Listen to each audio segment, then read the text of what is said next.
Vamos lá. Pessoal, bom dia. Luanzeni. Nós vamos iniciar o treinamento de hoje. Ele é o item 16. Normas de segurança. Ok? A lista de presença já assinaram. A apresentação minha eu já fiz para vocês já estão em treinamento comigo há mais de um dia, né? Já conheço vocês por nome. As orientações já passei, inclusive pontos de urgência. Nesse treinamento, inclusive, a gente vai aprofundar um pouco mais sobre ponto de urgência e ponto de encontro. Essa informação aqui, que é um dado estatístico ocorrido em 2019, é importante ressaltar. 60% dos acidentes e incidentes ocorridos na SANC foram com colaboradores de até 1 ano de casa e 80% com colaboradores até 3 anos. Esse foi um indicador que a SANC percebeu, notou e por isso ela tomou algumas medidas, inclusive acrescentar esses treinamentos que agora tem a mais no plano de formação. E o título desse treinamento de hoje é item 16, treinamento normas de segurança EPIs. Ele é um pouco mais extenso do que eu tinha dito para você, Fabiano, mas não tem problema não. A ideia é item 16, normas de segurança. O que a gente vai falar hoje nesse treinamento? Nós vamos ver algumas questões aí, como por exemplo, causa e efeito dos acidentes, Shisa-Kosho, a gente vai falar um pouco sobre Shisa-Kosho, ponto de urgência e ponto de encontro, PS76, que é o plano de apadrinhamento de novatos que a SANC possui, a apresentação das últimas ocorrências do setor, últimas ocorrências diz respeito a acidentes e incidentes, IT, que é Instrução de Trabalho 115, amarrar, sinalizar e controlar o içamento de carga. Essa é uma IT específica, mas para cada função de cada colaborador existe uma IT específica, tá? Por exemplo, IT de embalador, IT de anotador, IT de operador de ponte rolante, IT de eletricista. O que é IT? É uma instrução de trabalho, como se fosse um manual, dizendo de algumas regras de segurança para cada função, ok? Acesso à ponte rolante, pórtico e vigas de rolamento é um procedimento que as meninas têm para regulamentar o acesso às vigas de rolamento da ponte rolante, porque já aconteceram alguns acidentes. Treinamentos internos, particular por setor, a gente vai falar de alguns, né, que vocês vão ter assim que estiver lá dentro. Regras de ouro, uso adequado dos EPIs, centro de sensibilização de segurança, é um espaço que os meninos possuem lá dentro dela, que fica no P15, na laminação fria. Vocês vão passar por esse centro de treinamento, centro de sensibilização de segurança, por 2 horas. 1 hora de treinamento teórico e 1 hora de treinamento prático. Eu vou falar sobre isso. E fornecedor seguro, que é o último tópico do treinamento de hoje. Okay? Então vamos lá. Vamos começar com o primeiro tópico, que é causa e efeito dos acidentes. Qual que é a ideia da gente falar dessas questões causa e efeito de acidentes? Esse tema ele tem sido um tema muito pesquisado por pessoas da área de segurança do trabalho e pessoas da área de comportamento humano, porque quais são de fato as causas, as maiores causas dos acidentes? E alguns teóricos identificaram que a maior causa, o maior causador de acidente é o nosso comportamento humano, ok? Então a gente vai ver aqui, inclusive, uma teoria denominada teoria dominó, que foi de um teórico chamado Henrique. A gente vai ler daqui a pouquinho o que ele teorizou, mas deixa eu dar uma introduzida aqui para vocês entenderem. O que ele quis dizer? Ele quis dizer que se condições inseguras no nosso local de trabalho estiverem, a gente pudesse observar essas condições inseguras alinhadas como dominós em pé um atrás do outro, bastaria que a gente tivesse um ato inseguro para ter coragem de empurrar a primeira pedra para que uma série de eventos desastrosos acontecesse até que um acidente acontecesse. Aquela imagem ali diz muito a respeito do que o Henrique quis teorizar.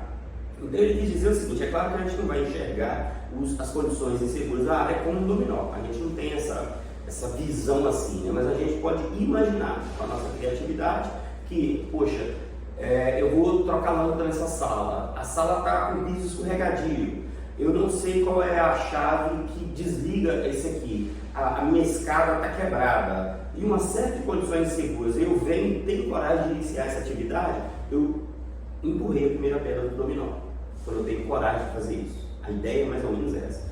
Então olha só o que o Henrique disse. A teoria foi adaptada por ele que a denominou teoria dominó. É uma cadeia de eventos que tem como premissa básica que se um conjunto de condições inseguras, também denominadas de perigos, estiverem alinhadas como um dominó, então um ato inseguro pode levar ao início da queda destes dominós. Aí teve um outro teórico chamado Ralph, em 1998, ele citou que a teoria do Henrique previa que 88% dos acidentes ocorrem devido a ato inseguro, ou seja, o meu comportamento é que é o maior causador do acidente. 10% devido a condições inseguras e 2% por vontade de Deus. Quando eu pesquisei isso aí, eu vi esses 2% aí, eu até coloquei entre aspas, porque eu acho que o Ralph estava meio corajoso demais de percentuar isso aí, essa vontade de Deus. Eu não colocaria isso, até porque como é que eu vou afirmar que Deus quer que um acidente aconteça, né? Crendo ou não crendo nele, eu não afirmaria isso. Mas a grande questão aqui não é se 2% é vontade de quem ou não é. A grande questão aqui é que esse percentual maior é responsabilidade de quem se acidenta. Ok? Eu colocaria 2% por fatores desconhecidos, por exemplo. Eu vou atribuir isso a Deus. Fatores desconhecidos. 88% é minha culpa, 10% devido a condições inseguras e 2% por fatores desconhecidos. Então tá, eu vou dar para vocês aqui agora exemplos de erro humano. E são exemplos de acidentes que ocorreram dentro da SANC. Esse acidente, por exemplo, aconteceu na manutenção no dia 12 de nove de 2019, no ano fatídico em que a SANC se envolveu em 14 acidentes, fora os incidentes ocorridos. Tá? Esse ano foi um ano pesado para a SANC. Eu me lembro que eu trabalhava na manutenção na ocasião e todo dia é modo de dizer, mas direto a gente ouviu, aconteceu mais um acidente tal área, aconteceu mais outro acidente tal área. Só para vocês terem uma noção, o primeiro acidente com a manutenção em 2019, por que com a manutenção? Porque com a operação começou primeiro. A operação acidentou em, se eu não estiver enganado, 14 do 1 e 28 do 2. Eu sei que foi mês 1 e mês 2, eu não tenho certeza do dia. Esses dois foram com a operação primeiro, em 2019. Aí com a manutenção começou em agosto. Dia 26 de agosto foi o primeiro acidente com manutenção. Dia 28 de agosto, o segundo acidente com manutenção, 2 dias depois. Dia 6 de setembro, o terceiro acidente com manutenção. Dia 12 de setembro, o quarto acidente com manutenção. Dia 1 do 10, o quinto acidente com manutenção. Foram 5 acidentes com manutenção. Mais 2 com operação, 7. Mais 7 acidentes no trajeto que aconteceu com a SANC. Fora os incidentes que são eventos que poderiam lesionar pessoas, mas não lesionaram. Qual que é o conceito de incidente? É um evento que tem potencialmente condição de lesionar pessoas, mas não lesiona. Essa é a definição de incidente, ok? Acidente é quando alguém é lesionado. Então tá, esse foi o primeiro... Desculpa, esse foi o primeiro não. Esse é o primeiro exemplo que eu quis colocar aqui, porque ele foi um exemplo assim tão bobo. Uma situação que o pessoal da logística transportava esses materiais para as áreas afora. E olha só, durante a movimentação desse dispositivo, esse dispositivo é uma espécie de trave, uma espécie de suporte que o pessoal usa para fazer troca de trilho de ponte rolante. Aí nesse suporte tem um trolezinho, uma peça que chia para lá e para cá. Aí quando o operador ou quando o trabalhador B, que é esse do lado de lá, levantou mais essa trave, a peça chiou e cortou a mão do trabalhador A. Okay? Ele estava segurando exatamente no local onde a peça vinha com uma roldanazinha rodando. E teve que dar pontos na mão dele aqui em cima. Essa foto aqui é uma foto ilustrativa, ele não estava com essa luva da foto não. Essa luva da foto é uma espécie de luva de raspa. A luva de raspa é uma espécie de couro um pouco espesso, e se ele tivesse com essa luva, talvez ele teria se livrado do corte.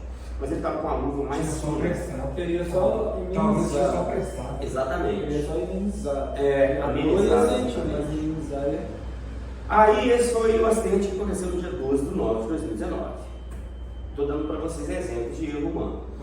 Outro exemplo, na instalação do rolamento, enquanto batia com o martelo na borda, atingiu seu dedo da mão esquerda, se acidentando. Esse foi um outro acidente da manutenção, no dia 1 de 10 de 2019. Foi um dos 5 que aconteceu com a manutenção. Na verdade, o segundo dos 5, né? Porque o primeiro é esse aqui, que eu quis exemplificar. O segundo que eu quis exemplificar é esse aqui.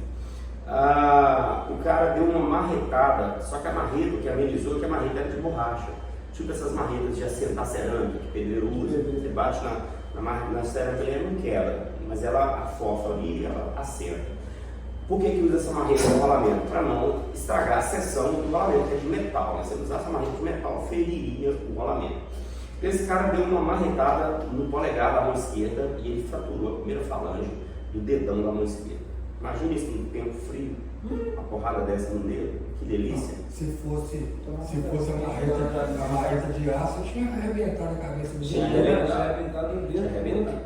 Então vamos lá, olha só, exemplo de erro humano na operação. Ao pisar na chapa grossa com o pé direito, carregando o trilho guia, seu pé direito escorregou e bateu a mão esquerda na chapa grossa, causando acidente. O que aconteceu? O cara ele poderia andar naquele berço ali. Esse berço é um local onde coloca-se chapa para ele colocar esse trilho sobre a chapa para pôr depois uma maquininha que anda em cima desse trilho cortando a chapa. É uma maquininha que tem um fogo na ponta, tipo um maçarico. É um maçarico, né? Ela faz corte, que é a tartaruga. Aí, como é que estava transportando esse trilho guia, ele pisou na quina ali, escorregou. Se ele tivesse sem o trilho, ele iria com a mão no chão e se apoiaria. Mas como ele estava com o trilho, ele fraturou as duas falanges do dedo indicador e do dedo médio da mão esquerda. Então tá, eu tenho aqui agora a representação dos acidentes que aconteceram com a manutenção, como eu havia dito para vocês. Olha só, 26/8, 2 colaboradores empurrando um conjunto de oxiporte e um outro colaborador puxando. Esse colaborador aqui pisou numa pedra e ele torceu o tornozelo. Ele teve uma lesão no tendão, tá? Foi um SPT, mas aconteceu no dia 26/8. Aí olha só, 2 dias depois, 28/8, um colaborador que ia ligar um cabo negativo da máquina de solda, ele precisava fazer uma curva assim, andando com o cabo para colocar o cabo num ponto. Ele preferiu cortar caminho e pisou sobre uns rolos e ele escorregou nos rolos e caiu dentro de uma canaleta com água fervendo. Ele teve a terra bem queimada, muito queimada. Esse foi um CPT, com perda de tempo. No dia 6/9, o trabalhador lá no pátio 67, é um pátio que atende a escarfagem das Minas, ele foi desempenar uma trava do gancho da ponte que pega a tenaz, e ele deu uma marretada no dedão da mão esquerda, fraturando a primeira falange do dedão da mão esquerda. Esse aqui estava com a marreta de aço. Eu acho que ela era de 1 quilo, de meio quilo. O que amenizou, esse cara deu um pouco de sorte, é porque ele estava com a luva de raspa, que é aquela luva um pouco mais grossa, então amenizou. Embora a marreta fosse de metal, a luva amenizou. E o quarto acidente foi esse que a gente até falou dele, né, do trabalhador que levantou a haste lá, a peça chiou e cortou a mão do outro trabalhador. Esse acidente aqui não foi em 2019. Por que eu coloquei ele aqui? Só porque ele foi sequencial, ele foi no início de janeiro de 2020. Ou seja, se a bruxa, quem acredita nisso, né, se a bruxa estava de fato solta, ela continuou até início de 2020. Foi no dia 6/1 de 2020. Esses outros aí foram nas sequências das datas que eu citei: 26/8, 28/8, 6/9, 12/9. 1/10 foi esse aqui. Você pode reparar que o acidente, tipo assim, é coisa mínima que dá para evitar. É verdade. Então vamos lá, gente, olha só. Mais 7 outros acidentes de trajeto aconteceram com o pessoal da operação em 2019.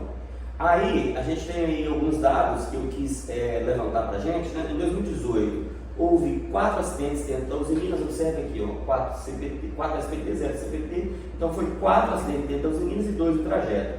Em 2019 foram os acidentes que eu falei, 7 dentro e 7 no trajeto. Em 2020 nós tivemos 4 dentro e 13 acidentes no trajeto. O que elevou esse número de acidentes no trajeto em 2020 foi o fato de que a gente estava num ano de pandemia e os ônibus circulares aqui fora, eles reduziram o número de pessoas dentro dos ônibus, porque não podiam andar em pé. Aí o pessoal teve que passar aí mais por condução própria, e isso ampliou o número de acidentes no trajeto. Em 2021 tivemos 6 acidentes, um número considerável também dentro da usina, embora 0 de trajeto. Em 2022 eu preciso atualizar, isso aqui foi atualizado no mês 8 de 2022, mas a gente fechou 2022 com mais acidentes do que esse aqui, viu? Eu preciso atualizar e trazer para vocês um número mais atual. Só lembrando que eu estou filmando isso aqui, hoje é dia 25 de janeiro de 2023. Então vamos lá, eu não citei, mas aqui estão os dois acidentes que aconteceram com a operação. Esse primeiro aqui, que foi no dia 14/1, até acertei, o 14/1 e 27/2, eu pensei que era 28/2, mas é 27, com a operação. O que aconteceu nesse primeiro aqui? Esse primeiro aqui, um camarada foi mexer numa alavanca de uma peça que é magnética, ela tem um ímã. Na hora que você puxa a alavanca assim, ela vai e atraca uma peça metálica para levar. Ele foi soltar essa alavanca, ela bateu no maxilar dele. Teve um corte no maxilar. E esse segundo aqui é o cara que estava carregando o trilho, guia na mão, escorregou e bateu a mão no chão. Ok? Vamos lá, o Shisa-Koshô. O que é o Shisa-Koshô, gente? Olha só a pronúncia. Shisa-Koshô. A forma escrita está em cima e a pronúncia está embaixo. Eu fiz questão de colocar essa pronúncia aqui, porque muita gente fala Shisa-Koshô, Shisha-Koshô, então tá ali, ó, Shisa-Koshô, não tem engano com a pronúncia. O que significa Shisa-Koshô? Ao pé da letra, essas palavras são japonesas e elas significam, traduzidas para o português, apontar e falar. Ok? Qual que é a proposta dessa ferramenta que a Sankyo tem para nós? Na verdade, ela é uma ferramenta japonesa, que o povo japonês, alguém do povo japonês criou, não é exclusiva da Sankyo, não foi um funcionário da Sankyo que criou, só que como a Sankyo é japonesa, ela quis trazer essa ferramenta para o uso dela aqui no Brasil e ela usa isso em todo lugar do mundo. Qual que é a ideia?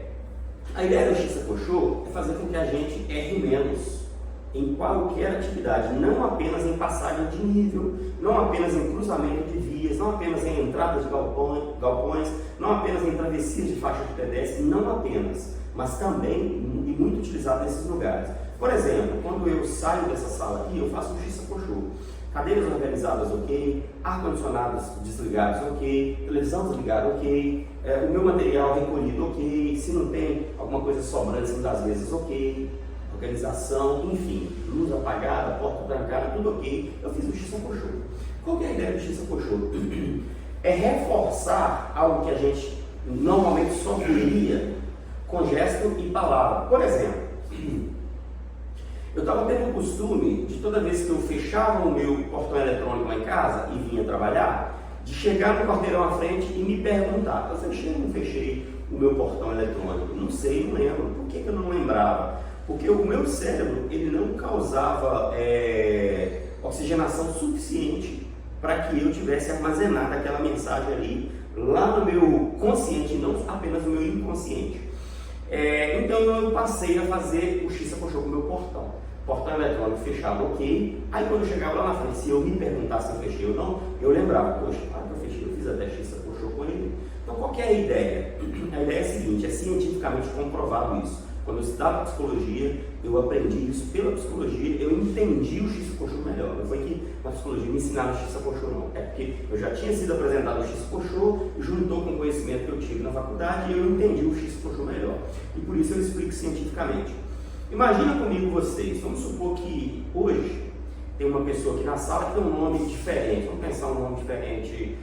Schneider. Schneider não é um nome tão diferente, mas não é tão comum quanto João e Marcos. E Fabiano, ok? Vamos pensar, só para facilitar o nosso entendimento. Aí vamos supor que daqui a uma semana o Dinei volte, o Schneider estava aqui hoje, vamos supor. Aí daqui a uma semana o Dinei volte para fazer um treinamento comigo, a sala está repleta de outras pessoas e o Schneider não está aqui.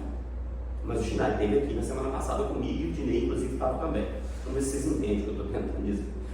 Aí eu estou aqui tentando lembrar, rapaz, semana passada tinha um cara aqui na sala, que o nome dele era diferente, eu estou tentando lembrar aqui, eu estou caladinho tentando lembrar, vocês estão fazendo algum exercício aí. E eu aqui, como é que era o mesmo nome daquele cara? Como é que era o mesmo nome daquele cara? Eu estou tentando lembrar o nome do Schneider e não consigo, só pensando. Aí eu vou, além de pensar, eu tomo uma ação agora e falo assim: Dinei, você lembra do rapaz que estava aqui na sala semana passada, que o nome dele era diferente? Aí antes que o Dinei possa me ajudar a lembrar, eu me lembro sozinho.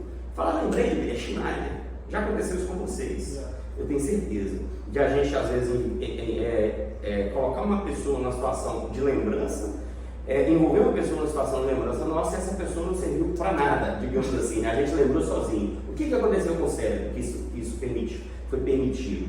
Aconteceu maior oxigenação com o cérebro, porque quando você está só pensando, o nível de oxigenação é baixo.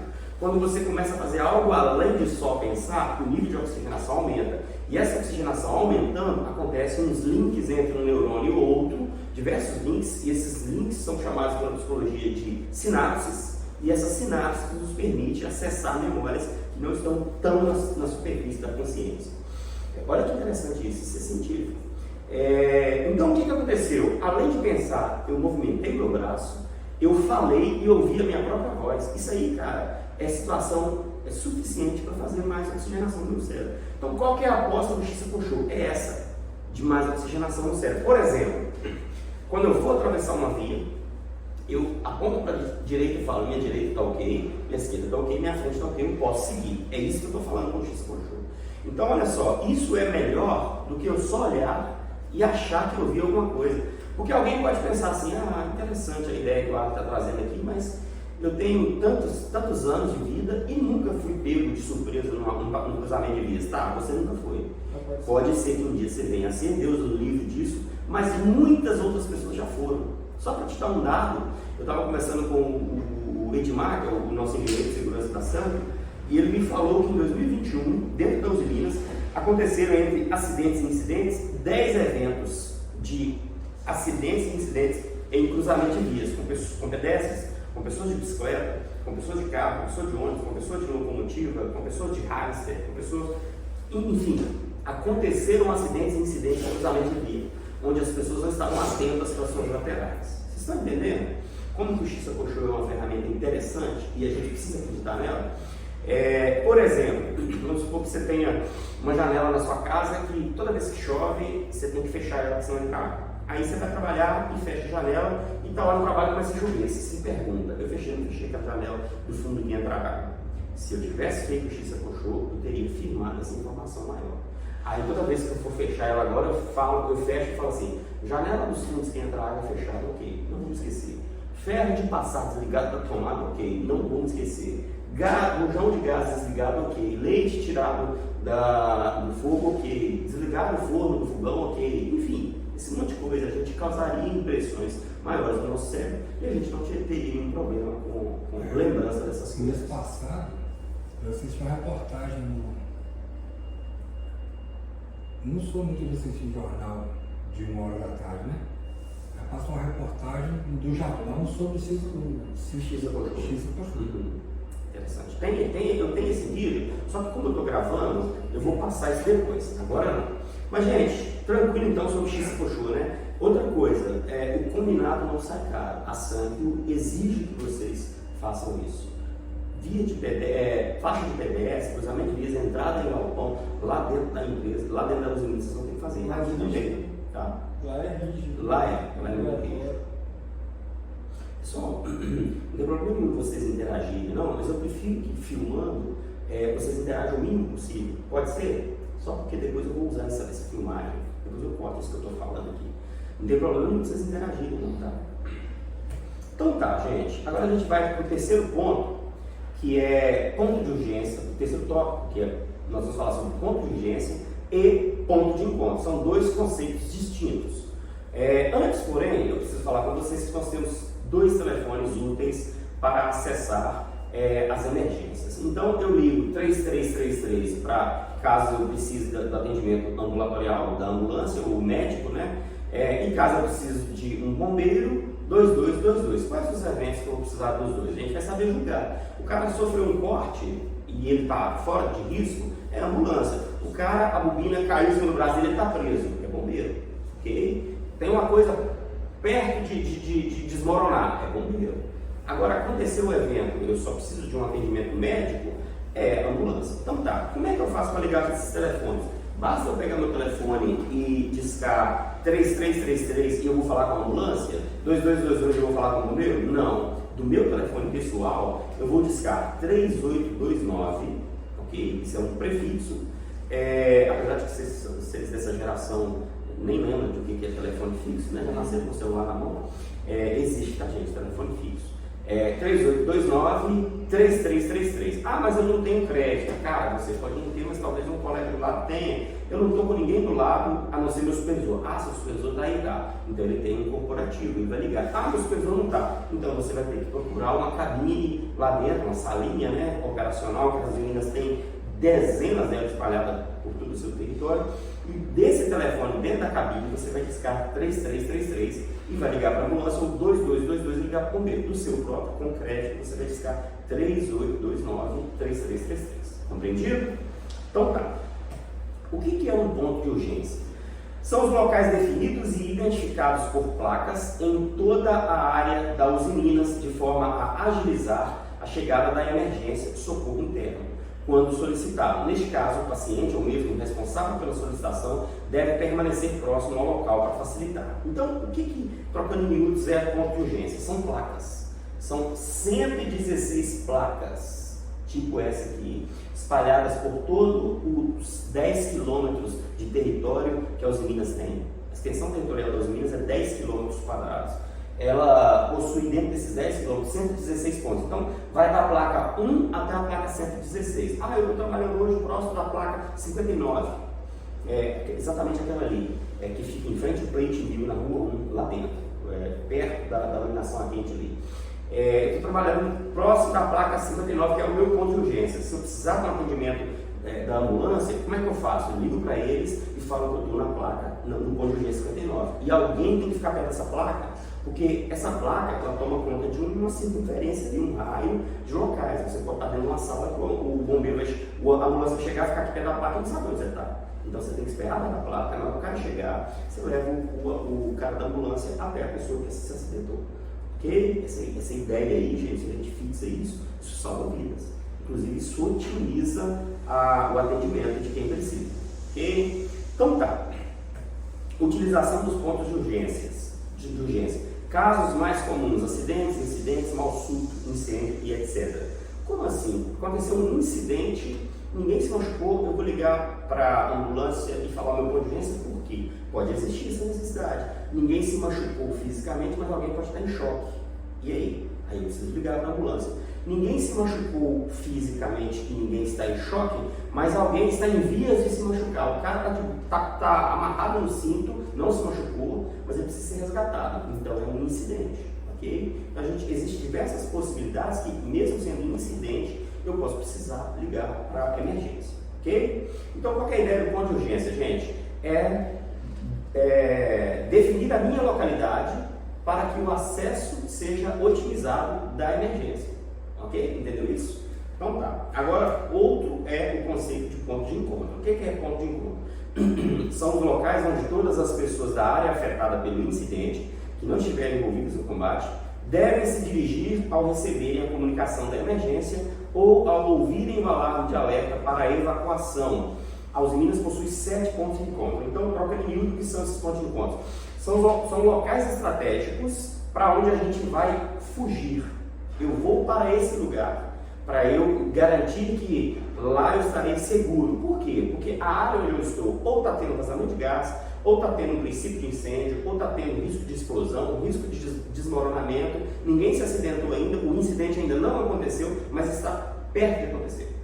Então, quando existir essa possibilidade, eu vou para algum ponto de encontro que já é pré-definido. Como que esses pontos de encontro são pré-definidos? No DDS anterior ao seu trabalho. DDS são diálogos diários de segurança que acontecem todo início de jornada de trabalho. Ok? E detalhe, na sua hora de risco vai ter esse campo para você preencher, na ordem de serviço vai ter essas especificações. Ponto de urgência do trabalho hoje, 59. Ponto de encontro, 4. Tá? A Usiminas possui 7 pontos de encontro. E esses 7 pontos de encontro, eles estão localizados estrategicamente próximos de portarias da Usiminas, que são pontos que facilitam a nossa evacuação, caso haja necessidade de uma evacuação em massa da empresa. Ok? Só para mostrar para vocês aqui, ó, aqui está a portaria 2 próximo ao centro de Patinga, e aqui está o ponto de encontro 2.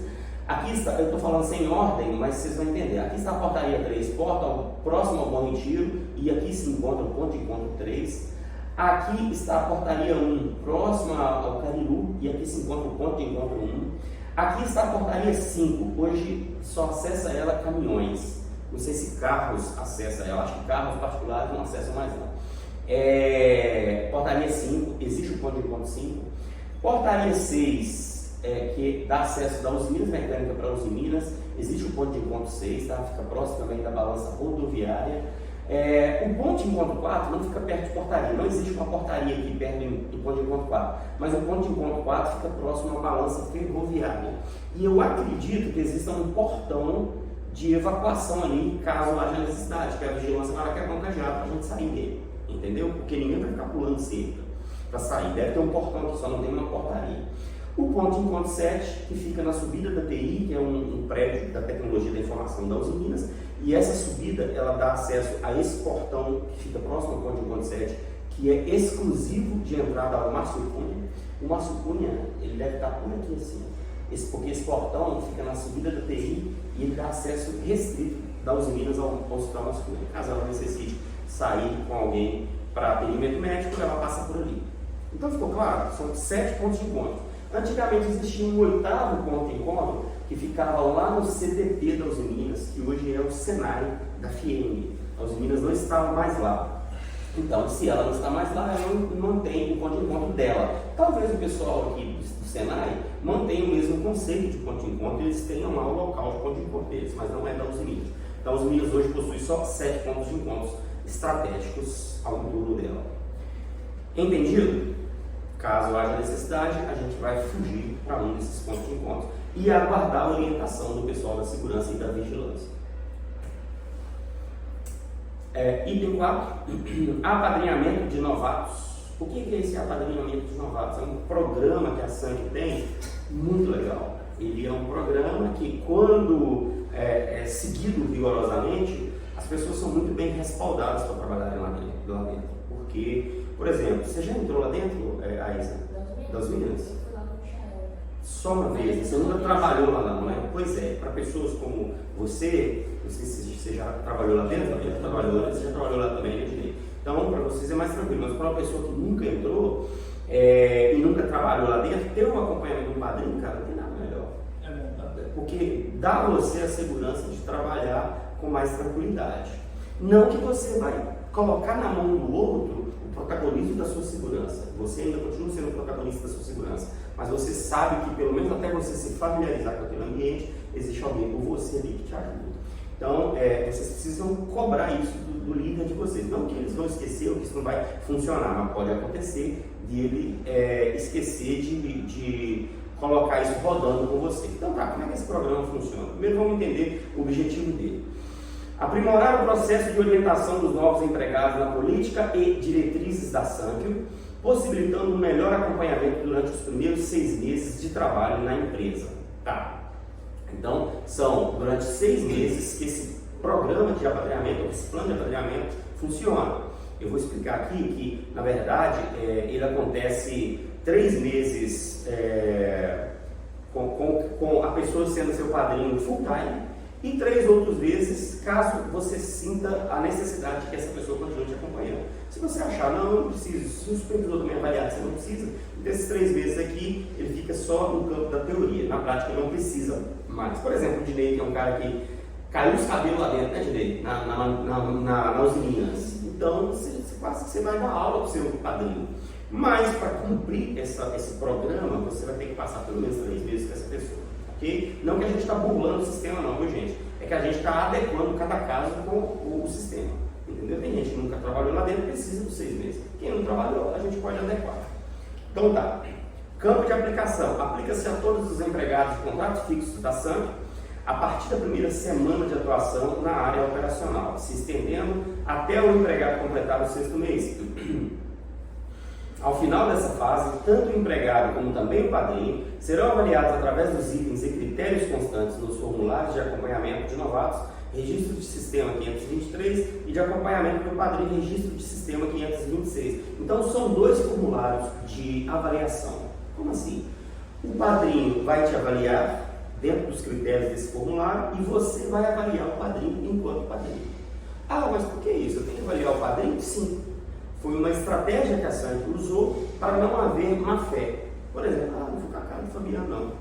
Cara, todo resultado desse cara é meio esquisito. Como assim, gente?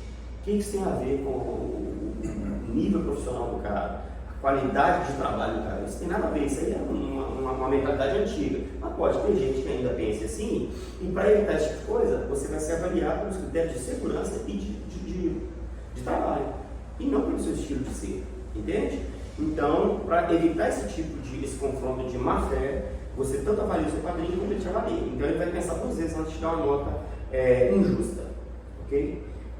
Se tiver que ser uma nota ruim, mas se ela for condizente com a sua atuação, ele vai te dar uma nota ruim, independente se você vai dar ele uma nota ruim ou não. Então a gente precisa ser justo nessas avaliações. Programa de apadrinhamento, a SANC deve indicar o empregado padrinho com experiência na função para acompanhar e orientar o empregado novato por 6 meses, que durante este período deverá utilizar uma tarja com dizer de segurança novato no capacete. Então o novato vai ter essa tarja no capacete. Daqui a pouco eu vou explicar como é que funcionam essas tarjas de identificação de tempo de casa.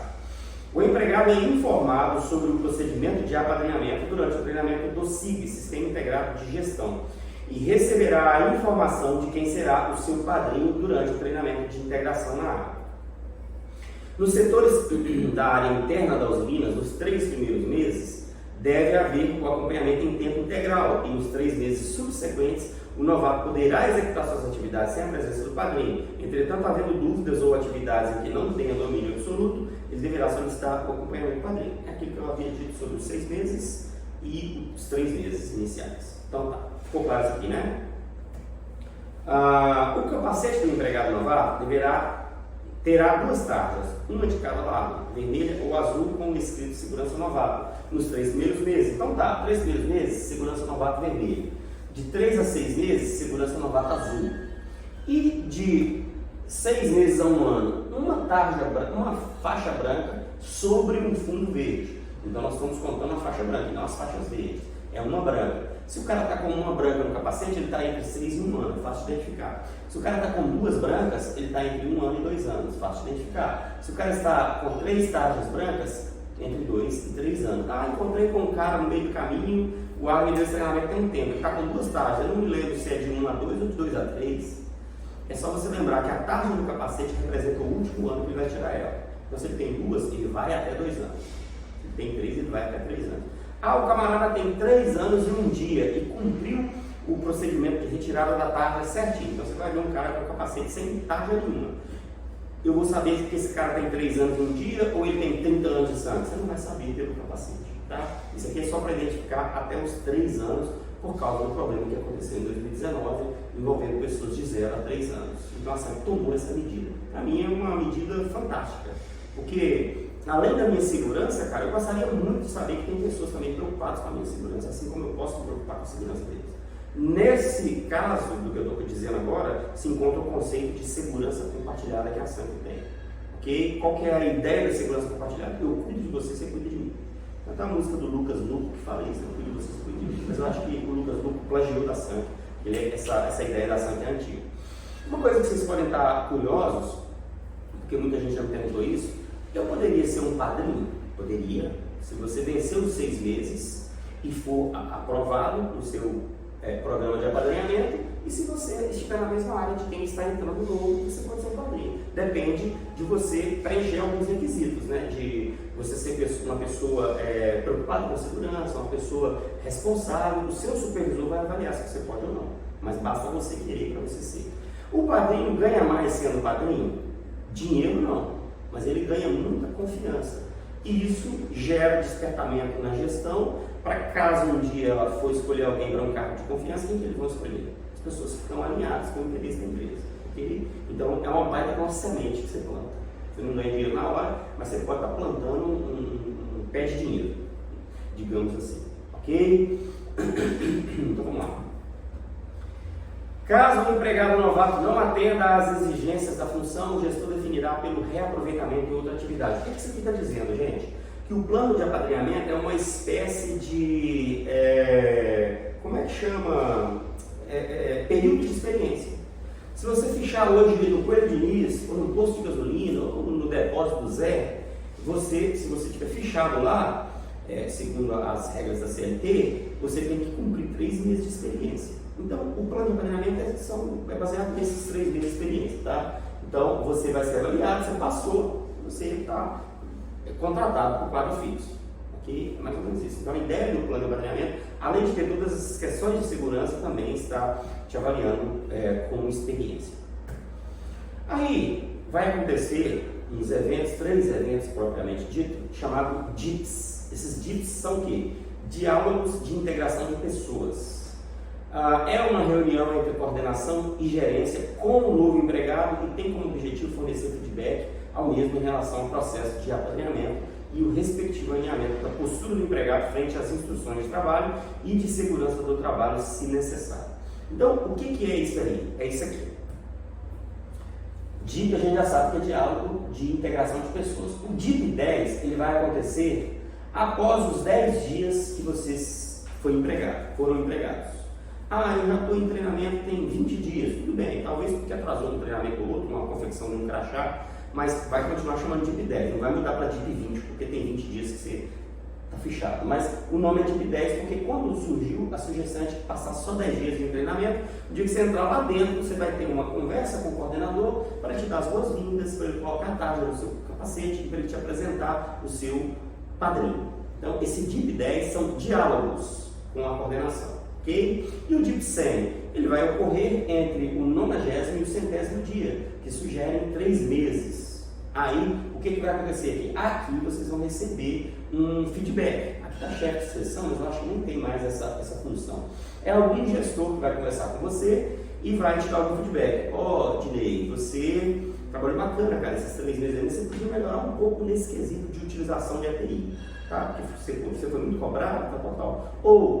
Fabiano, você 100%.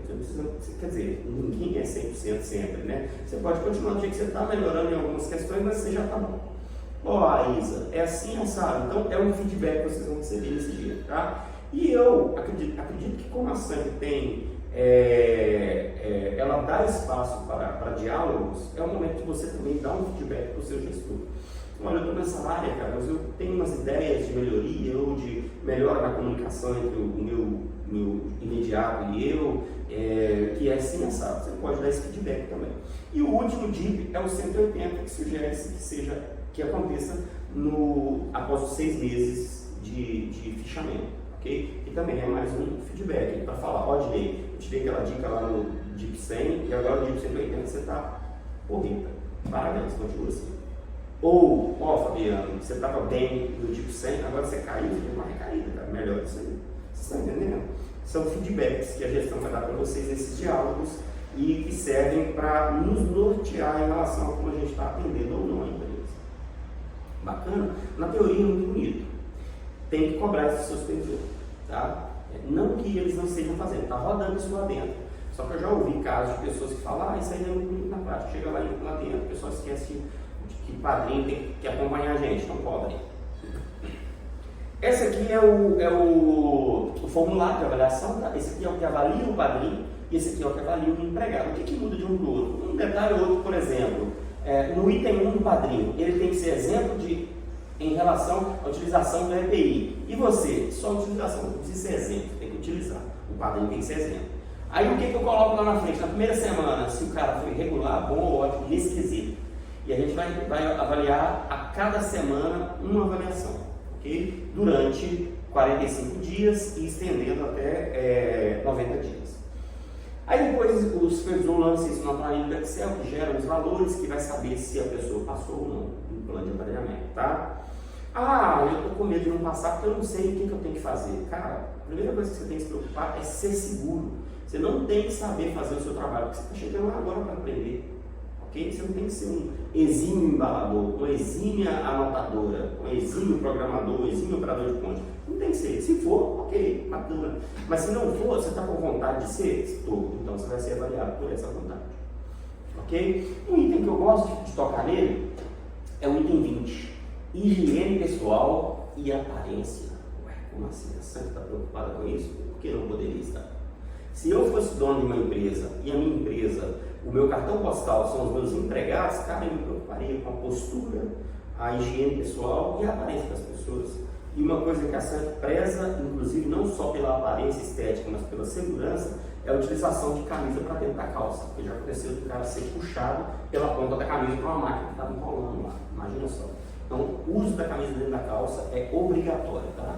A Sanco vai cobrar isso de vocês dentro das áreas. E o que custa o cara todo mês ir lá e pagar R$14 num aerosolzinho? Nada. Eu já vi casos de um DDS, um cara pôr o braço por trás do outro assim, o outro quase cair. Aconteceu um acidente no DDS. Gente, isso não é brincadeira não, isso é coisa séria, não custa.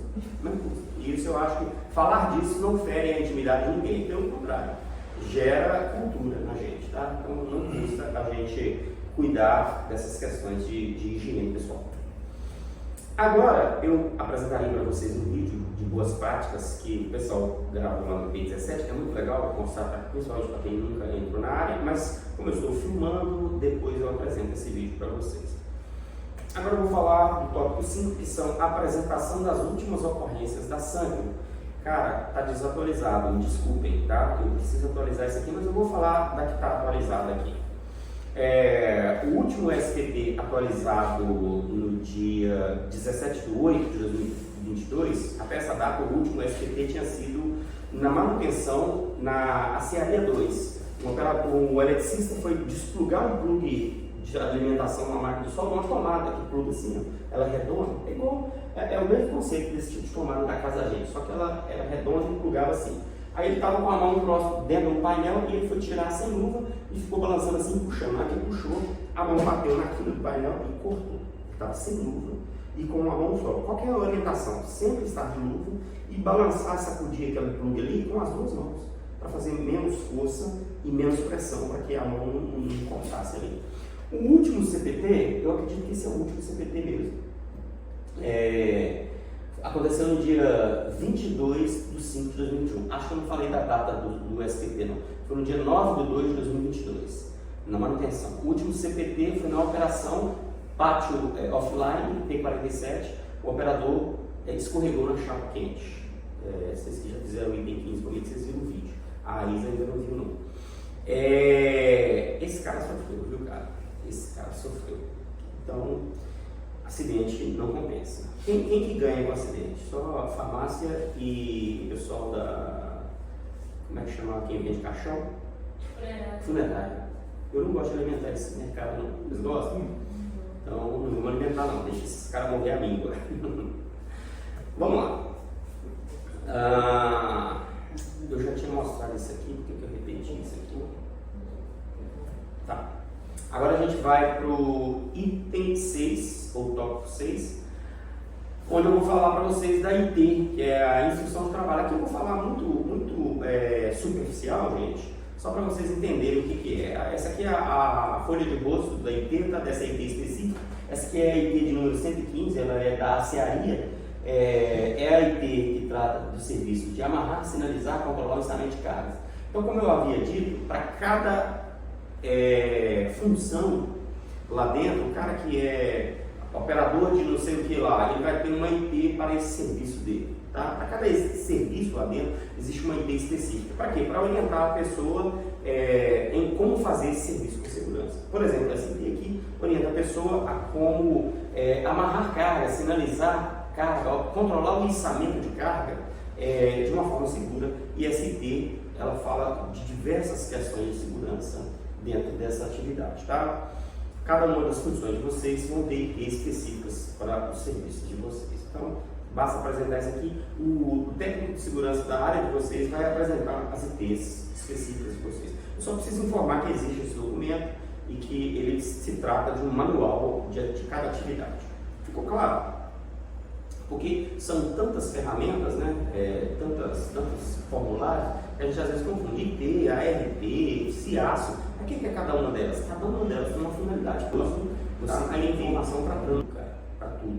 É só você ter curiosidade. Ou deixa eu conhecer a IT da minha atividade. Seu supervisor tem a obrigação de apresentar você.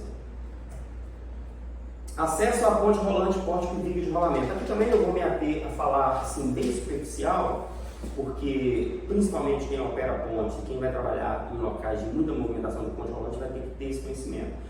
Por que a Usiminas se preocupou em criar um procedimento, que é esse STSEG PR 0019? É procedimento que regulamenta o acesso a pontos rolantes. Por que os Minas se preocupou em criar isso? Porque já aconteceram, inclusive, acidentes fatais em vigas de rolamento de ponte. Porque você já viu uma ponte rolante funcionando, Aísa?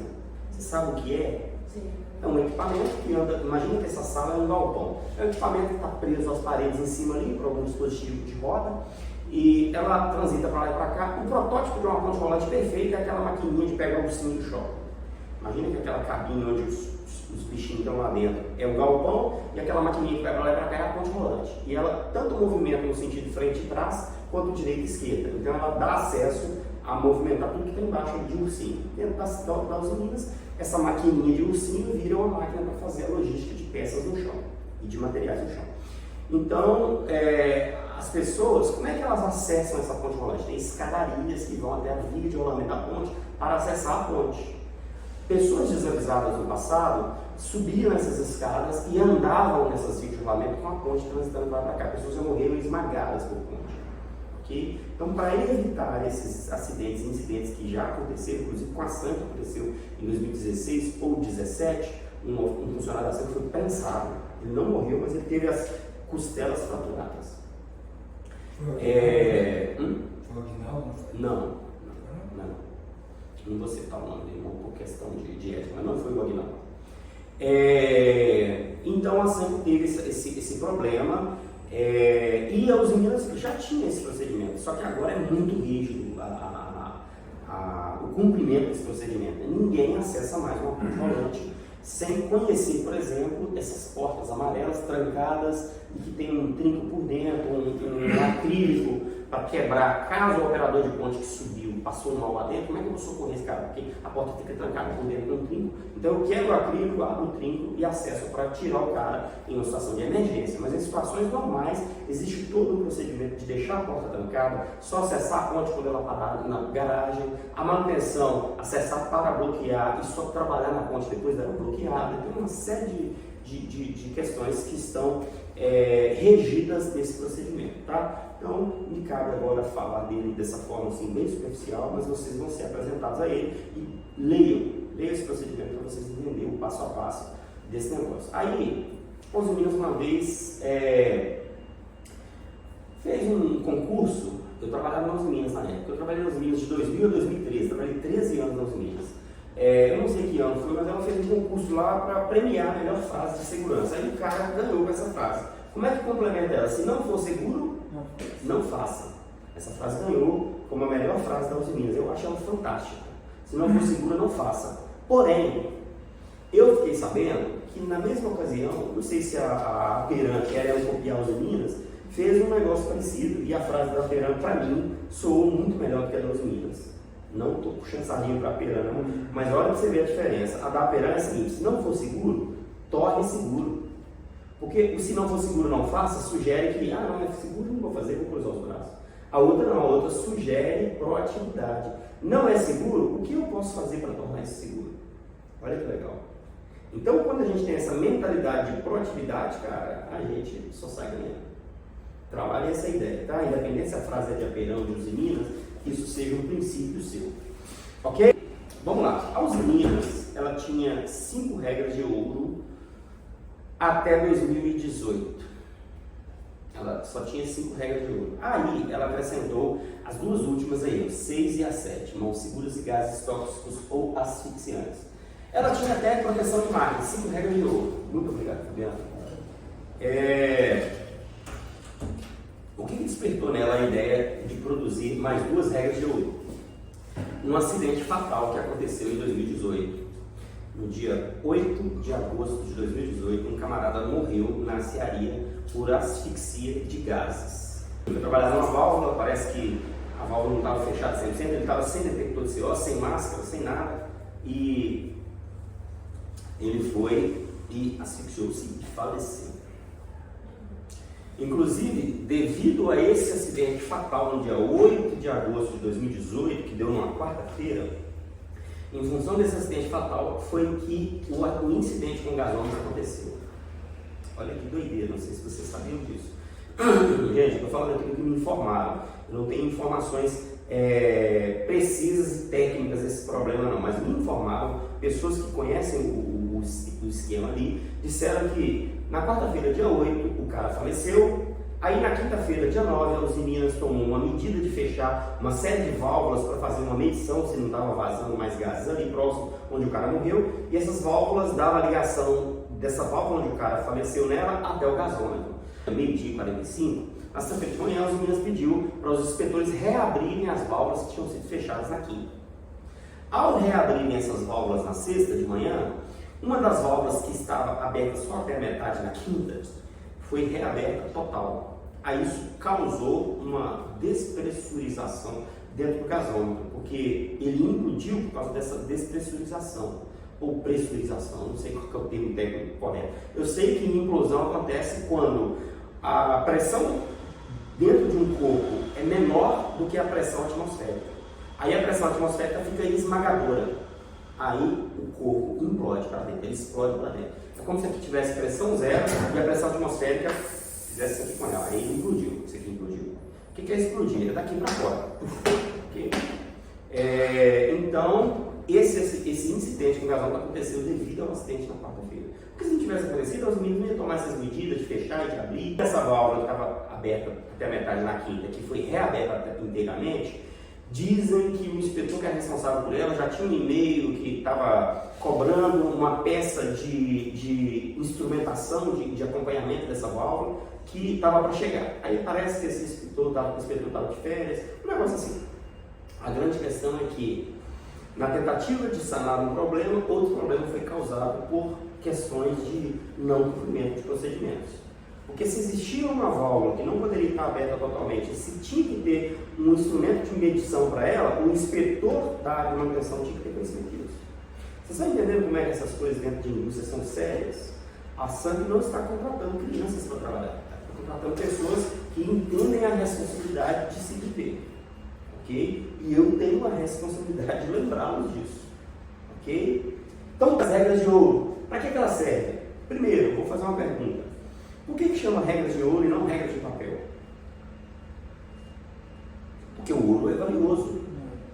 E se tratando de coisa valiosa, as regras garantem vida. E nesse mundo, o que é mais valioso que a vida? Nada.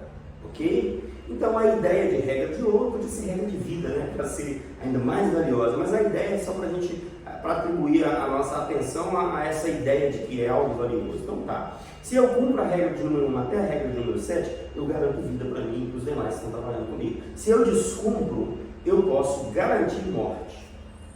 Se eu não garantir morte, uma certeza eu tenho. Eu vou garantir uma demissão por justa causa.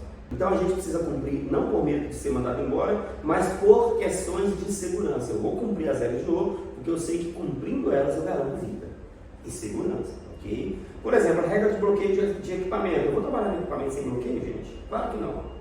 Eu sou louco, a minha vida está em jogo. Eu preciso bloquear e ter certeza, fazer um teste de eficácia de que aquilo não vai ser desbloqueado facilmente. E, a não ser que alguém rompa os bloqueios, né, que alguém de má intenção vá lá e faça isso, mas não vai ser facilmente desbloqueado. E eu posso trabalhar com segurança naquele equipamento. Acesso a locais de risco. Eu vou acessar um local que é risco para mim? Não. Sem ter conhecimento de como acessar aquilo seguramente. Eu vou trabalhar em altura sem os dispositivos de proteção. Eu vou passar debaixo de carga suspensa ou próximo a equipamentos móveis sem proteção. Eu vou trabalhar com equipamento sem proteção, que é o item 5. Eu vou trabalhar com equipamento, eu vou fazer um serviço sem utilizar um dispositivo mãos seguras. O que é o Mãos Seguras? Mãos Seguras é um programa que a Usiminas criou. A gente precisa saber o que é o programa Mãos Seguras para depois saber como eu poderia infringir essa regra ou como eu poderia segui-la, né? O programa Mãos Seguras é um programa que a Usiminas criou para premiar pessoas que têm boas ideias em relação a como manter as mãos seguras. Porque, segundo um dado estatístico, o órgão do nosso corpo que mais sofre acidente são as mãos. É o que mais estão em evidência aí. Baseado nessa estatística, a Usiminas elaborou o programa Mãos Seguras. E agora, para todo serviço em que minhas mãos estão em riscos, eu posso desenvolver um dispositivo criado por mim para que aquele serviço seja melhor realizado. Okay? Inclusive, as ideias são premiadas pelas Usiminas e pela SAMP. Então, quando você tiver uma ideia de mãos seguras, você conversa com o seu supervisor, desenvolve ela, leva o pessoal a aprovar e ela vai ser catalogada no catálogo da Usiminas como um projeto que funciona. Por exemplo, antigamente o mecânico usava uma punção ou uma talhadeira e batia diretamente aqui com a marreta. Olha aqui, a mão do cara está com radiação na marreta, isso é errado. Arranca um beiço no dedo do cara. Aí o que alguém teve ideia? Esse é um dos primeiros dispositivos não seguros. O cara foi lá e criou um dispositivo que é uma barra de ferro assim, com um parafusinho aqui, o cara enfia a punção aqui, a talhadeira, e a mão dele fica cá longe aqui, ó. Agora ele vai bater com a marreta aqui, ó, e não próximo da mão dele. Então a mão dele saiu fora do raio de ação, ele está batendo isso aqui. Esse é um dispositivo não seguro. Então tá. Assim como esse, tem diversos outros, tá? Dei exemplo de um. Então, quando que eu infringiria a regra? Quando eu, sabendo que existe um dispositivo para usar, não o uso. Descumprir a regra. Entenderam? Então vamos para frente. Gases tóxicos, local que tem possibilidade de vazamento de gás, eu não uso detector, eu não uso máscara, enfim. Quando aconteceu esse acidente do cara que morreu em 2018, a Usiminas já estava para acrescentar o mãos seguras, ia ser só 6 regras de ouro, aí ela acrescentou gases tóxicos também, em função da morte do cara, tá? Por isso que ficou 7. Até 2018 eram só 5 regras de ouro. Uso adequado dos EPIs. Vamos lá. Quem se ama, usa EPI. Vamos lá. Um desenhozinho aí para a gente falar do quanto nós nos amamos, né? Ninguém quer o mal para si, né? Que a gente também não queira para o outro.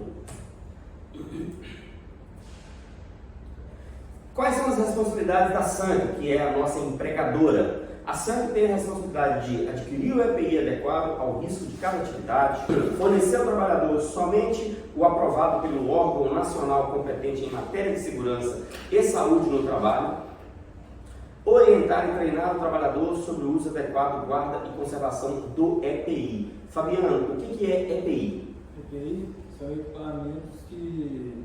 O significado da sigla é equipamento de proteção individual. Isso mesmo. Ok? A gente precisa saber disso. Porque existe EPC, equipamento de proteção coletiva, que protege o coletivo. Por exemplo, uma sirene, uma sinalização, isso são EPCs. Exemplos de EPCs, ok? Que o indivíduo usa. E a SANC tem essa responsabilidade, além de outras que eu vou mostrar aqui, e ela cumpre as suas responsabilidades. Você pode ter certeza disso, tá? Tem uns aí que fala que é individual, mas tá lá e fica impressa. Não pode. Não pode. E a SANC, inclusive, tem a responsabilidade de exigir o uso do EPI, tá?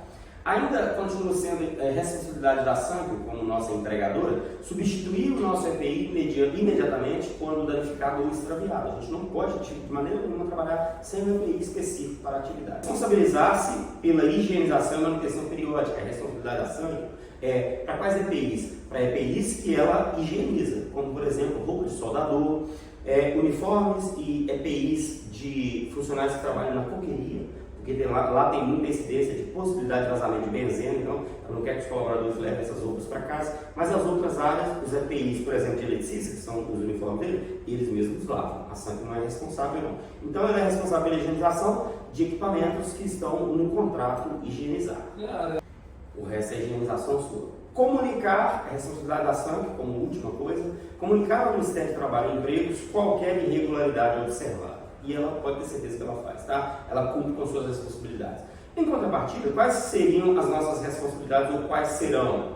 Usar o EPI utilizando apenas para a finalidade a que se destina. Por que é importante fazer isso aqui? Porque tem cara que senta no capacete, por exemplo, e danifica ele fora do tempo. Então, utiliza ele onde ele vai ser utilizado, na cabeça. Responsabilidade do empregado, nossa responsabilidade. Responsabilizar-se pela guarda e conservação. Você vai ter um armarinho lá, um lugar específico para você guardar isso. Comunicar ao empregador, comunicar à SANC qualquer alteração que torne esse EPI impróprio para o uso. E, por fim, cumprir as determinações do empregador sobre o uso adequado. Okay? Existem determinações de uso adequado e você precisa cumprir. E aqui agora tem alguns poucos exemplos, não são todos os exemplos, inclusive a SANC está trabalhando para fornecer essa botina aqui, ó, que é uma botina com cadastro, tá vendo? E ela auxilia na pisada mais firme, ela não permite que você torça, por exemplo, o calcanhar.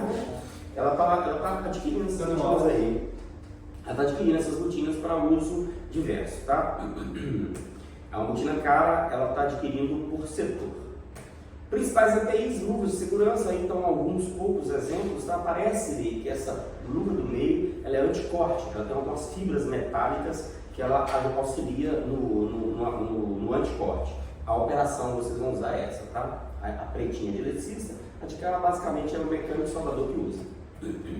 O cinto de segurança. O cinto de segurança ele é dividido em algumas peças. Aqui é o cinto propriamente dito, esse conjunto aqui é chamado de talabartes. Tá? Os talabartes são divididos entre mosquetinho, que é a parte que é fixada nas costas da pessoa, absorvedor de impacto, que é essa parte laranjada aqui, que ela se abre de 1 em 1 metro por 4 metros, para que amenize o impacto, caso você caia de uma altura elevada.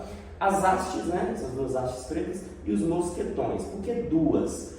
Para auxiliar você, quando tiver numa altura e for risco você tirar um só, você tire um daqui, coloque ele no outro lugar para onde você está indo, depois tire o outro e coloque junto para você ir passando. Por quê? Se tem um só, no momento que você tirou esse aqui, você está desguarnecido. E se você, ao colocar ele do lado de lá, você tropeça. Por isso que tem dois. Você tira um primeiro, pluga lá, depois você tira o segundo, porque aquele de lá já segurou você. E em momento algum você vai estar sem segurança, em altura. Ok? Isso é importante. Capacetes, a SANC hoje adota o método de cores de capacete para identificação de cargos, tá? O amarelo é nível operacional, o branco é supervisor acima, inclusive o técnico de segurança usa branco, e o cinza é liderança. Só a operação da SANC que trabalha com liderança. A manutenção não tem cargo de liderança, só tem operacional e supervisão acima. Coordenador, engenheiro, gerente, técnico de segurança. Na operação tem operador, supervisor e líder. Okay? O capacete do líder é mais acinzentado. De longe até confunde com o supervisor. Tá? Protetores auriculares, alguns modelos aí, né? Normalmente o soldador usa esse aqui que é de inserção. O operador de ponte rolante de meio usa esse do meio aqui, porque ele não é obrigado a usar capacete dentro da cabine da ponte, então ele usa esse aqui. O operador de piso, nós utilizamos aquele de lá. Qualquer um, desde que use capacete, tem que usar aquele de lá. Pode ser supervisor, pode ser engenheiro, pode ser o que for, tem que usar aquele modelo de lá. Eu acho isso muito melhor do que o de inserir, né? Aí vai de... Mas na verdade é obrigatório esse uso aqui. Tá? A área onde usa isso aqui não pode usar isso, só soldador que usa isso aqui. Protetores faciais, existem alguns modelos e para suas diversas finalidades. Esse aqui muito provavelmente pode ser contra respingo de materiais químicos, esse aqui para solda, esse aqui para desbaste mecânico de peças. O cara está com a esmerilhadeira lá, tá? Aquele fogo, tem as peças desbastando para proteção facial. Tá? Também que amarra a bobina, embala a bobina, utiliza aquele de lá. Protetores respiratórios, né? Nós, por 2 anos, viramos expert em conhecer sobre máscaras, né? 2020, 2021. Lá dentro, eles não são utilizados apenas com a finalidade de proteção contra o vírus, mas também contra vapores orgânicos e gases e contra poeiras e diversos outros agentes prejudiciais para a nossa respiração. Óculos de segurança. Existe alguns modelos, esse aqui é para soldador, né? Ou para maçariqueiro. Esse aqui é o uso comum, esse aqui é um ampla visão, e esse aqui é para quem precisa de óculos de grau como eu e tem que fazer um de segurança com grau. Ok? As vestimentas, a SANC tem algumas diversos modelos, eu estou aqui só com 3. Esse aqui é o do eletricista, que ele é anti-chama, esse aqui é do soldador, que também é anti-chama, né? Mas protege inclusive, ele é mais grotesco, ele é meio que de raspa, esse aqui é uma couraça mais firme, mais forte. Porque o trabalho dele é mais agressivo, né?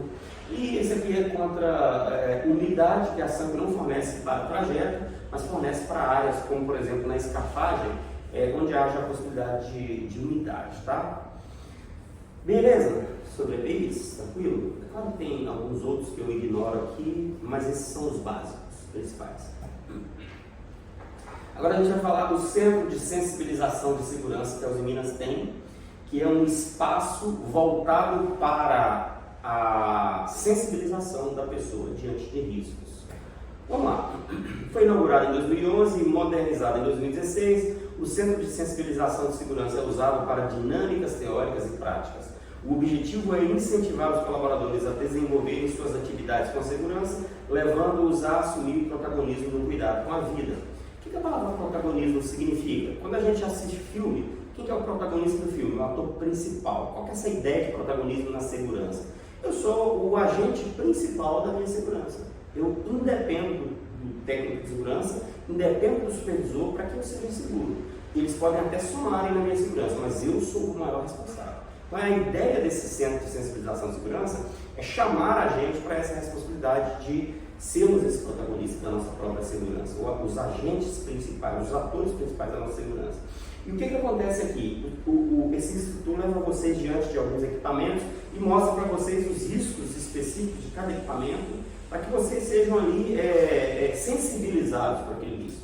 Por isso que chama centro de sensibilização, ok? E esse espaço aí vocês acessam aí por 2 horas, mais ou menos 1 hora com material teórico que eles passam para você e 1 hora com prática, passando por diversos equipamentos nesse espaço. Esse espaço fica dentro do P15, ali no centro da laminação a frio, LTF1, laminação de tiros a frio. E o último tópico é o fornecedor seguro, tá? Um programa que a Usiminas fez para garantir que todos os funcionários que prestam serviços ali, independente se são primarizados dela, se são dela ou se são de terceiras, eles têm que cumprir as questões de segurança que a Usiminas determina. E como que ela faz isso ser cumprido? Por cobrança de multas. Por exemplo, ganhei uma licitação, eu não trabalho na SANC, eu sou uma pessoa de Patinga. Ganhei uma licitação para trabalhar com manutenção de rádios comunicadores dentro das Usiminas. Eu tenho uma empresa, HR Communication, inventei esse CNPJ agora. Aí eu contrato Dinei, Fabiano e a Isa para trabalharem comigo. E vocês querem trabalhar comigo. Aí vocês vão passar por um treinamento que a Usiminas exige para entrar lá dentro e tal. E agora vocês estão trabalhando lá dentro. Aí vamos supor que o Dinei descumpra uma determinação das Usiminas que é procedimento de bloqueio de energias, que eu, como minha empresa, deveria cumprir. Aí o Dinei descumpriu. Aí o que a Usiminas vai fazer? Vai cobrar do meu CNPJ, da minha empresa, R$6.000. Vamos supor que o Fabiano se envolva num incidente, ache que ninguém viu e vai embora para casa caladinho. A Usiminas investiga por câmeras de segurança, observa e identifica que o Dinei, que é funcionário da HR Communications, se envolveu num incidente e não comunicou a ela. Ela vai cobrar da minha empresa R$18.000. Vamos supor que a Isa se envolva num acidente, ela cortou um dedo e já era 5 horas, ela bate cartão 5h14, ela conseguiu esconder isso com a luva, foi embora com aquele trem sangrando e olhou só em casa. A câmera de segurança pegou, a Usiminas investigou, descobriu, cobrou da minha empresa R$22.000. Qual que é a ideia disso aqui, gente? É deixar vocês cientes de que nós estamos entrando na SANC para dar lucro para ela e não o contrário. Nós não podemos dar prejuízo para essa empresa, de modo algum. Imagine, coloque-se no lugar da SANC. Você contrata um pedreiro para trabalhar na sua casa e compra lá um porcelanato caríssimo. Aí o ajudante de pedreiro todo dia quer uma pedra de porcelanato. Você gostaria de pagar por esse prejuízo ou você vai colocar isso na conta do pedreiro? Na conta do pedreiro. É o que os meninos estão fazendo com a SANC, coloca na conta da SANC. Vocês estão entendendo? Então, quando a gente se coloca no lugar da empresa, a gente entende que nós não podemos olhar só para o nosso umbigo. Ok? Então vamos lá. Orientações finais. Expressamente proibido tirar fotos dentro da empresa sem prévia autorização, passivo de demissão por justa causa. Tá? Ah, mas eu já vi o Zé das Cores tirando foto, postando inclusive no status do Zap. Você vai continuar vendo. Igual você vê gente passando em sinal vermelho, a gente sabe que é proibido, mas uma hora dá ruim. E quando que daria ruim com a gente tirando foto? Se um vigilante pegar, é demissão por justa causa, incluindo a apreensão do seu aparelho fotográfico, se for o seu celular. Até que ele constate que não tem mais nenhum material ali da Usiminas, que é de... como é que chama isso aí? Confidencial, tá? Aí ela vai liberar seu celular. Então, para evitar esse problema, cumpra essa regra aí. Não tire foto lá dentro, tá? Seu supervisor mandou você tirar uma foto para você mandar para ele. Você lembra ele? Olha, eu não posso tirar foto aqui. Eu só posso tirar foto aqui com o equipamento da SANC ou da Usiminas autorizado para isso. Lembra ele disso, tá bom? Não esqueça não. Expressamente proibido andar falando ao celular ou mexendo neste enquanto anda. Eu não posso usar celular lá dentro? Pode, em um local seguro, parado. Okay? Desde que o equipamento que você esteja movimentando esteja fazendo algo de produção. Eu sou um operador de ponte que eu dei o comando dela para ela andar para lá. Agora eu vou mexer no celular. Claro que não. Você está parado, você pode usar o celular? Pode. Parado, sem andar num local seguro. Dentro de galpão não pode usar telefone. Você tem que sair fora do galpão, porque dentro do galpão você não pode tirar o protetor de auditivo e colocar o telefone assim, tá? É proibido. Expressamente proibido utilizar fone de ouvido na área interna da usina. Eu vejo gente dentro do ônibus com fone, tá errado. Se a vigilância pegar, se você chega na portaria com fone, a vigilância te cobra a primeira vez. Se você chegar de novo e eles identificarem que você foi cobrado a segunda vez, eles vão te notificar. Essa notificação chega até o seu setor. Então não brinque com isso. Expressamente proibido andar fumando. Existem locais apropriados para você se matar. Se mate bem longe de mim, porque cigarro é morte, tá? Anunciada. Um dia alguém falou pro outro assim, cigarro mata lentamente. Ele falou, graças a Deus, eu não estou com pressa para morrer. Brincadeira, viu, gente? Se vocês fumam, isso aí é com vocês. Mas lá dentro existem locais apropriados. Não andem fumando. Expressamente proibido trabalhar embriagado. As usininas não têm um afômetro na portaria, mas os vigilantes conseguem identificar. Se o cara está trocando as pernas, você vai ser mandado para casa, não mandado embora. Vai ser mandado para casa, você vai perder o dia. E perde, inclusive, remunerado. Então, é uma lanhada no seu contra-cheque, tá? Expressamente proibido a utilização de adornos pessoais. Que são adornos pessoais. Esse cordãozão do Fabiano aí, ó. Olha o anel, olha o brinco da Isa. Né? Olha o anel do Dinei, não pode. Eu não posso entrar com o filho da usina? Pode entrar, é o local de trabalho. Chegou lá no seu local de trabalho, no seu armarinho, guarda o relógio, guarda o anel, guarda a pulseira, guarda tudo, ok? Não vai trabalhar. Essa imagem aqui eu até deixei ela bem amena, né? Porque está tranquilo de se ver, mas tem acidentes muito mais terríveis por conta de adornos pessoais, tá? Não brinquem. Porque pode inclusive causar acidente, tá? Gente, Grupo Voluntário de Segurança, o que é o GVS? É o que o próprio nome diz, você trabalha nele se você quiser. Dependendo do tempo que você está lá, depois que você vencer o tempo de apadrinhamento, você pode conversar com o seu supervisor e participar do Grupo Voluntário de Segurança. As pessoas trabalham voluntariamente pela segurança, tá? E existem grupos diversos, o pessoal cria nomes, criam atividades diversas e é interessante, tá? Se você for dessa área, fique à vontade. JK é a sigla para as palavras japonesas Jizukanri. Vocês não vão ouvir essa palavra lá dentro, vocês só vão ouvir JK, tá? Mas só para informar, são duas palavras japonesas que são Jizukanri e que significam em português gestão voluntária. O que é o JK? São campeonatos que a Sancho tem, que acontecem todo mês de julho. E nesses campeonatos são avaliados e premiadas as melhores ideias que contemplam questões melhores de segurança, questões melhores de economia de dinheiro para a Sancho, questões melhores de produtividade, questões melhores de qualidade do serviço. Eu tive uma ideia que dá para fazer esse serviço aqui muito melhor, com muito mais segurança, com economia inclusive. Desenhe isso, mostre para o supervisor, desenvolvam esse projeto e apresentem em julho no campeonato que vai ocorrer, tá? Gera grana, ok? É legal, além de melhorar o trabalho de todo mundo. Então, essas mentes aí que estão entrando agora, vocês vão chegar lá com uma nova visão do ambiente, que talvez as pessoas que já estão trabalhando lá estão viciadas naquele ambiente, de não perceberem mais como poderia ser algo melhorado ali. Quem chega de fora normalmente tem outras visões, né? Então aproveitem disso aí, dessa criatividade que vocês podem ter. Procure se informar com o supervisor que ele vai ter essa informação melhor, tá? Tenho quase certeza que tem. E o melhor de todos os slides, que é esse aqui, ó. Vamos aí. Na verdade, tem o melhor ainda, gente. Caso você não tenha me seguido, você tem que me seguir, que eu sigo de volta.